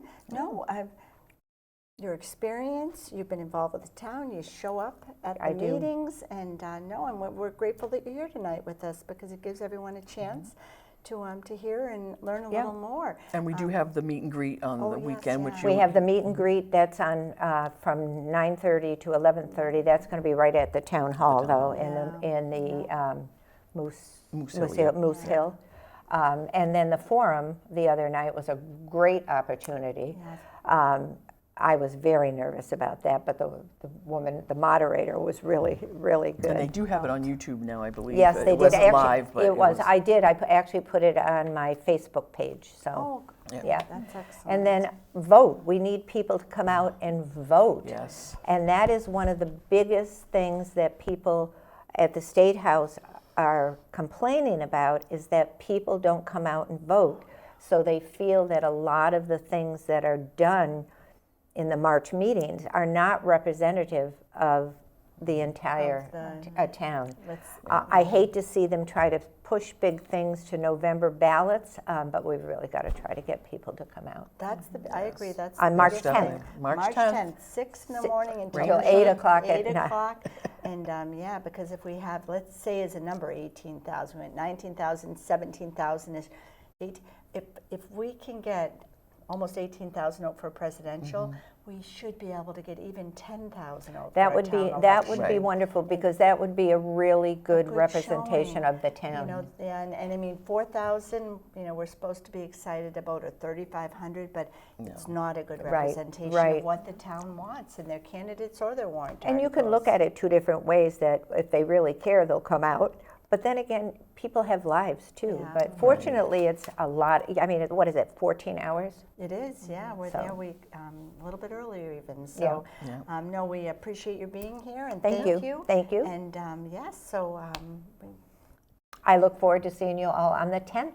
Well, maybe tomorrow, or Saturday. Saturday. And then again on the 10th. And thank you for this opportunity. You're very thank welcome. you, thank you, Kristine. All right. Welcome everyone, and we're back with our next candidate, Ted Combs, who is presently on the town council serving, and he is running for the town council position that's open, the 2 positions, and Ted is his 3rd run, and we really appreciate you being willing to serve and to continue serving. So Ted, tell us a little bit about the adventures so far. Well, thank you. So I grew up in Londonderry, born here, raised here, played in rec soccer, was in the Boy Scouts here as an Eagle Scout, was in the high school marching band. My family still lives here as well. My parents are still in town. My younger brother's still in town. Went away to college, came back. And so now my wife and I are now on to our 2nd home in Londonderry. Not many people can probably say that about Londonderry, that they moved here really twice. But I'm very passionate about Londonderry. Seeing how great of a town it is to grow up in, I want to just be able to be part of the difference to make it even better. We've done a lot of good things. The first 3 years I was on, from 2017 to 2020, and then again from 23 to now, we've done a lot of good things for the people here and for the future people. Yeah, you really have. Always a good listener and willing to listen to other opinions and process things fairly. So certainly, I like to go by the notion that I like to listen before making any actions on anything. I'm a project manager for National Grid, and in that stance, it's a lot of listening. I listen to a lot of experts that are working on my teams of projects, and if I were just to speak at a turn, thinking I know something, I would probably be wrong most of the time. And so you want to be able to listen to all the experts in the room, but also listen to the citizens and take their input in. And so that's what I like to think I do. And I also like to think that I lead with a steady mindset. I like to think of myself as I don't get carried away. I'll lead by steady. Right. Not reactive, I Yes. think, which is so important, especially when one of the 5 leading the town, really. You know? I don't like chaos. I like steadiness. I believe that we should be good stewards for the town financially, but also as putting ourselves out there, showing that we're good leaders for the town and being good role models for the adults and as well for the children. Yeah, very well put. And you have a little one. I do. He will be 5 in May, and he's getting bigger by the day. He grew an inch in January. I couldn't believe it. Oh my God. And so he's up on skis. He's playing soccer in the fall and the spring. He's swimming whenever he can. So he's growing to be quite a big kid already. Yeah. But as well with that, one of the questions that were posed to us on Tuesday was, where do we see the town in 5 years and 10 years down the road? What kind of vision do we have? And I took that to heart. I'm like, 5, 10 years from now, my son will be 10 or maybe 15 years old. But on the other end, my parents will be in their mid to late 70s. And thinking about both ends of the spectrum, what can we do for our younger children in town and as well for the people who are aging in place in town and our retirees, and how can we make a life better for both ends and for the middle? I like And so that. I think that one of our big leading items that we really need to improve upon, and we've improved on a lot of things over the past really 10 years now, is recreation. We need to focus on how can we improve our recreation department, what kind of things can we maybe potentially build for kids in town, and as well for, I see all the time elderly who would just love to go and watch the kids play and have fun and bring joy into their lives. And on the other end with that is to keep the elderly athletic. I know we had tried pushing in the past for pickleball courts. Maybe we need to find what do they want to have for recreation as well. Is there something else that we can provide for the elderly in town to keep them mobile and active? And then with that is we need to keep up with a robust fire department. We are an aging town at this point, and as well, we want to keep the young and the old healthy with all our sports, and as well. So I think we have a good plan going forward of slowly ramping up firefighters, because I see it all the time. I get the text messages of the alerts from the fire department of, we have this emergency, that emergency, this emergency, and we're recalling people in. If we want to be able to help and save everyone, we need to make sure we have a good, healthy workforce within our fire department. I would hate to see that someone couldn't be saved because we didn't have enough people. And then on the other end is we need to also really move forward and increase our DPW department. We need to go out there and really push for more men and women in the DPW, because with these winter storms, it's taking 4 to 6 hours to do one whole pass for one of their truck drivers to do their section of town. And that's not safe after a while for them driving the trucks or people in town. And so with that, we really need to improve in those sectors. It's a good vision. Yes. Yeah. I was just Go going to ahead. say, do you have any hobbies? I know you talked about when you were in. So I love to go skiing whenever we can. My family and I, we love to go down to the beach in New Jersey in the summertime. And then it's, I'll love to catch some action movies if I can, if I have the time. But with the little one at home, it can be tough. Power Rangers. He's not so much into those. He's more into Batman and Superman these days. Is that adorable? So thankfully, I grew up on Batman and Superman myself, so it's I don't mind great. watching that. Oh, isn't But that I also nice? get all the superhero stories at bedtime. They're not for mommy. Oh, I love it. That's good awesome. times. And his future, I know, is just paramount, and Oh, you yes. know what you're looking to and what you hope for him too, and all the little children around. So Oh, yes. yeah. And I mean, with that, I mean, going into some of our accomplishments this past year is putting forth our plan for the water projects that we've had and completing the High Range Road water pipeline. And with that, we have a plan to go forward to expand pipelines off of that going eastward with extra funds that we've had left over from that project, and as well going forward with some of the warrant articles that we're looking at. So I think expanding the water access for people in town to have clean, healthy water is huge. Oh, definitely. It really is, my Definitely. goodness. Yeah, one of the biggest things. When I was growing up here, we never would have guessed that that would be one of the topics. Now, you know, we just had no idea that what was happening in Merrimack and another community was going to affect us down the road. Oh, certainly. Yeah, just, you know, but now the job is to clean it and to bring back good health and good water. Certainly. Yeah. So Well, I know, Ted, you can be reached at, of course, your email from the town council. Is there anything else that you wanted to, if anyone wanted to talk to you? Oh, or certainly. get I together mean, with you if or anyone would ever like to give me a call, my number is 603-867-2017. I do have a Facebook profile page for town council, but I don't use it too often. But certainly, I don't hear from constituents that often. I either take that as either people don't want to reach out to me or they're happy with the job I'm doing. the other, yeah. I know some of the other counselors, they get calls and emails a ton of time. And I don't know if it's because they're people who like them and reach out to them, or they're active, or people are just happy with the job that I'm doing. There you go. And I believe you're going to be at the meet and greet on Saturday also. Yes, I will, yes. Because I think Another pretty good much everybody's going, so Yeah. it's going to be a good turnout. everyone yeah. so It far was- that's been on. Yeah. It's good that they invited all candidates to this one. Yeah. I think in the past they might not have invited everyone. Yeah. So it's good they've invited budget committee and town council and maybe the school board members as well. Yeah. So it's wonderful to see that they're putting that We're a kind of whole event town. together. We're not just a Yeah, section town. We're a exactly whole right. town. Town That and makes it- school yeah. election. Yeah, Yes, very much certainly. so. Absolutely. But I mean, it's wonderful to see the development that we've had over time in town. I know there's some people who may not like some of the development in town, but without the development that we've had by the airport, our tax rates would not be where they are. That we would still probably be brutal. in the $20 per thousand. My goodness. Yeah. And it's keeping all the traffic in the north part of town. And as I see it, I'm not seeing much traffic coming from Woodmont. I see a lot of claims online about the traffic in Woodmont. I travel Woodmont every day, bring my son back and forth to school. I don't know where the traffic would be coming from, but I think it's just what's going on 102. Yeah. So, A state or road. the people who still live here.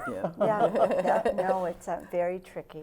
It is, but the awareness is the key. Yes, certainly. Yeah. But certainly, I welcome everyone's vote. I look forward to leading everything forward for another 3 years.